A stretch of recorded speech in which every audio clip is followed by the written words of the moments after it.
पति का प्राण लिए जा रहे हैं या पुत्रवती होने का आशीर्वाद दिए जा रहे हैं। फॉर्म जमा हुए हैं, उनमें कितनी की जांच हुई है, जबकि उत्तर मिला है कि 77 लोग हैं। हजारों लोग की बात कर रहे हैं, तो महोदय इसको हम लोग एक बार फिर से दिखवा लेते हैं। जमीन ही नहीं दीजिएगा तो ये प्रधानमंत्री आवास योजना का पैसा कैसे मिले? दिलदार नहीं आया, आंखों का काजल चला गया, मेरा नाम कहीं लिख के वो पागल चला गया।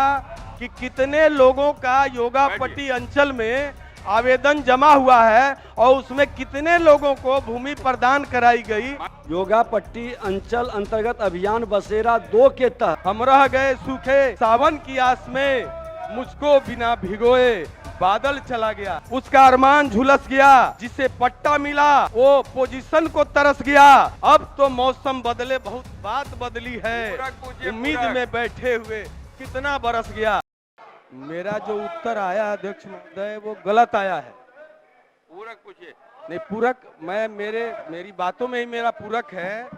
दिलदार नहीं आया, आंखों का काजल चला गया, मेरा नाम कहीं लिख के वो पागल चला गया।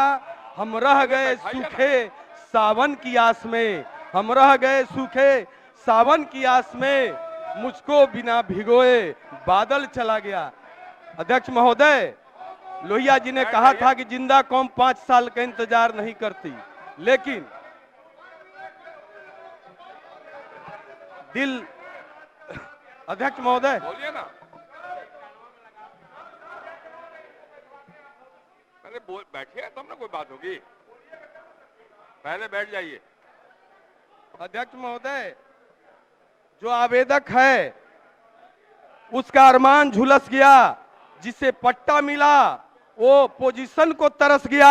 अब तो मौसम बदले, अब तो मौसम बदले बहुत बात बदली है, उम्मीद में बैठे हुए कितना बरस गया। महोदय, मेरा सवाल था कि अंचल में कितने भूमिहीन फॉर्म जमा हुए हैं, उनमें कितनी की जांच हुई है, जबकि उत्तर मिला है कि 77 लोग हैं।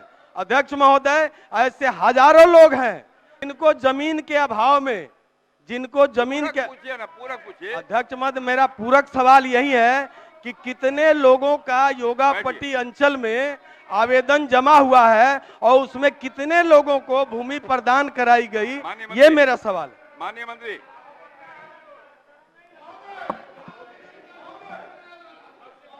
अध्यक्ष महोदय, माननीय मुख्यमंत्री उत्तर सुन लीजिए ना, उसके बाद बोलते हैं। बोलिए। अध्यक्ष महोदय, माननीय सदस्य का जो प्रश्न था योगापट्टी अंचल अंतर्गत, तो उसमें जवाब दिया गया है कि राजस्व कर्मचारी के द्वारा योगापट्टी अंचल अंतर्गत अभियान बसेरा 2 के तहत राजस्व कर्मचारी के द्वारा कुल 77 भूमिहीन परिवारों का वर्तमान में सर्वेक्षण कर प्रस्ताव तैयार किया गया है, जिसमें 13 परिवारों का अभिलेख भूमि सुधार उपसमाहर्ता बेतिया के यहाँ सक्षम स्वीकृति हेतु भेजा गया है, जो प्रक्रियाधीन है। शेष 64 परिवार हेतु भूमि चिन्हित कर लिया गया है एवं अभिलेख तैयार कर 30 दिनों के अंदर सक्षम स्वीकृति हेतु भेज दी जाएगी। ये जो बता रहे हैं कि हजारों लोग की बात कर रहे हैं, तो महोदय इसको हम लोग एक बार फिर से दिखवा लेते हैं, हम जांच करवा लेते हैं। ऐसे अंचलाधिकारी को अभिलेख संख्या 10/2023-24 का अभिलेख तैयार कर स्वीकृति हेतु उसको निर्देशित भी किया गया है। मेरा सीधा सवाल था पहला कि 5 डिसमिल जमीन, दूसरा सवाल था कितने लोगों ने आवेदन दिया। महोदय, आज माननीय प्रधानमंत्री जी का आदेश है, निर्देश है। पूरा पूछे ना माननीय मंत्री महोदय, सबको सुन तो लीजिए ना।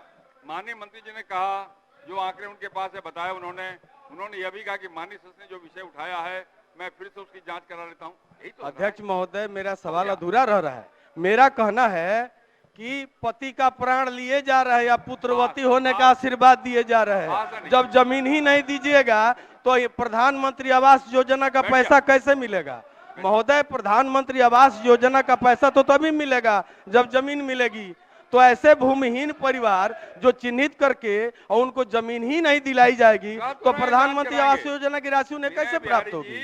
माननीय मंत्री ने कहा कि आपके कहने पर फिर से वो जांच कराएंगे, तो बात तो हो गई ना, जांच कराएंगे। जी महोदय, अंचलाधिकारी का जवाब नहीं है, ये तो जिलाधिकारी महोदय ने जवाब दिया है। माननीय मंत्री कह रहे हैं तो आपका जिलाधिकारी ठीक है, कह रहे हैं जांच कराएंगे। ठीक। माननीय उप मुख्यमंत्री बैठिए।